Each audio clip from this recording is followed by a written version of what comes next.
In section 2.6, we're going to be discussing solving linear inequalities. It's on page 239 of your textbook. Last week we had solving linear equalities. The word linear again means that the value of the exponent of the x is going to be a 1. Ones that have larger exponents graph differently, so we're only going to be concerned when our inequality has an exponent of 1. All an inequality is a statement that either has a less than, greater than or equal to, or less than or equal to signs. Here's an example of one. What it means to solve an inequality is to find all the values of the variable that make the inequality be true. If we had something simple like x is less than 2, there would be an infinite number of answers. It would be everything that would be less than 2 would be an answer to that inequality. So it could be 0, it could be -5, it could be -10, it could be -1000. Anything that would be less than 2 would be the answer to that inequality. The good thing about this section is that we are basically going to be using the same problem-solving techniques that we used in section 2.1, so it'll be mostly a review for us. On page 2 of your lecture notes, we have principles for solving inequalities. They're very similar to the ones that we had last week. The one for inequalities for addition is stated as if a is less than b is true, then if we add the same thing to both sides, then a plus c is going to be less than b plus c. It's also true for greater than or equal to, and less than or equal to. This principle was identical to the one that was for equations. So if you have 5 is less than 10 and you add 2 to both sides, then 7 is going to be less than 12. They're going to stay less in the same relative difference. The multiplication principle for inequalities is going to be partially the same and partially a little bit different. If a is less than b is true, and the value that we multiply or divide by is greater than 0, then AC is less than BC is true. So the AC means A times C, and the BC again means B times C. So if we multiply or divide by a positive number, we don't switch the inequality sign that's between the two sides around. If A is less than B is true and the value that we multiply by is less than 0, so that means it's a negative number, then AC is going to be greater than BC. So if the value that we multiply or divide by is less than 0, the direction of the inequality between the two sides reverses direction.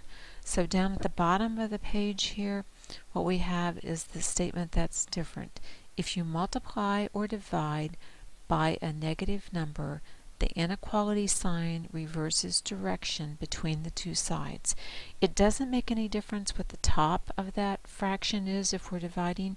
The only thing that makes a difference is if the number that we're dividing by or the number that we choose to multiply by is negative. It makes absolutely no difference what number was originally there. It's only the number that we multiply or divide by. That fact is always true. So let's take a look at some examples so it makes a little bit more sense to us about why we do it. We know that 2 is less than 3. Okay?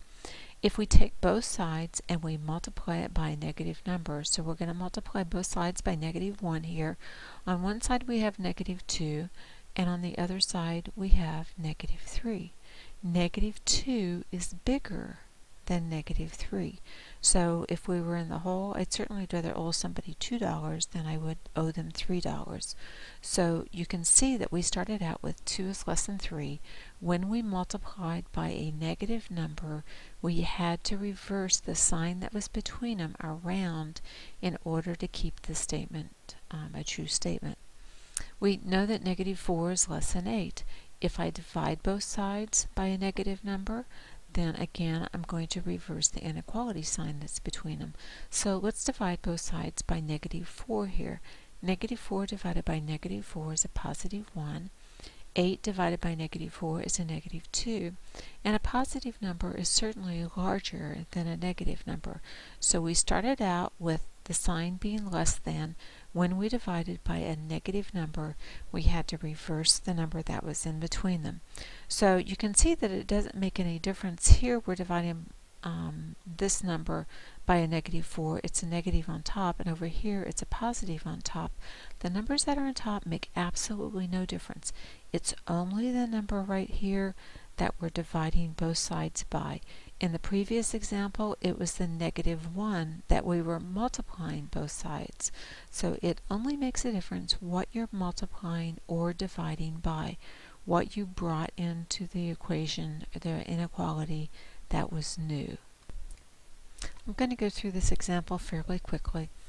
Here we have an inequality. Again, we're going to take and mark the variable terms and the numbers. We get to choose, so we're going to decide to put the variables on the left and the numbers on the right. So what that means, if only variables on the left, we need to get rid of this negative 12. If only numbers are on the right, we need to get rid of this negative 4x. I'm going to work the problem across in the linear fashion. If you want to write it one down below the other one like we did last class, I would highly recommend that. So the first thing that we want to do is to get rid of this negative 4x. We do that by adding positive 4x to both sides. Negative 8x plus 4x gives us negative 4x, and then we bring down the negative 12. We set this up so that those two add to 0 on the negative 4x plus 4x, and we're left with 24. Then to get rid of the negative 12, we take its opposite, so we're going to add 12 to both sides. That leaves us with negative 4x on the left and 36 on the right. So at this point, we only have two terms left. We have a variable term on one side and a number term on the other side. So we're going to do just like we did for equations. We divide by the coefficient of the value of x. So we're going to divide both sides by a negative 4. And as we divide here, it's because of what we are dividing by. This value down here determines whether or not we change the sign that's between them around. When the value that we put down here is negative, then we do reverse the direction of the inequality. And since we're dividing both sides by negative 4, the right-hand side gives us negative 9, so x is bigger than negative 9. This would be our solution. If we wanted to graph this, what we would do is we would take our number line, we're going to put our parentheses over the negative 9, and it's going to be everything to the right. So I can make sure that I'm going the right direction by x is bigger than a negative 9. So I'm going to pick a value over here and just make sure that I'm going the right direction. So 0 is bigger than a negative 9. Okay, so I've got the right direction. The other thing that I want to do is possibly spot check a couple of points to make sure that my answer looks like it's right. So if x is bigger than negative 9, any value over here, when substituted back in for x, should give us a true. So everything over here is an answer, which means it's a yes or a true. Everything to the left of the negative 9 should give us a false. And if we plug in the value of negative 9, we should get both sides being equal. So here's the graph of our inequality. Remember, because it's a greater than sign here, we use a parentheses when it does not include the point. So when it does not include the point, we use a parentheses. In interval notation, it would look like negative 9 to infinity, and in set notation, this would be how it would look over here. So I'm going to spot check a couple of points. I want to make sure that one of these points over here would be a valid answer. So let's try x is equal to 0. If I replace x by a 0 in our inequality, I end up with negative 12 is less than 24. That's true.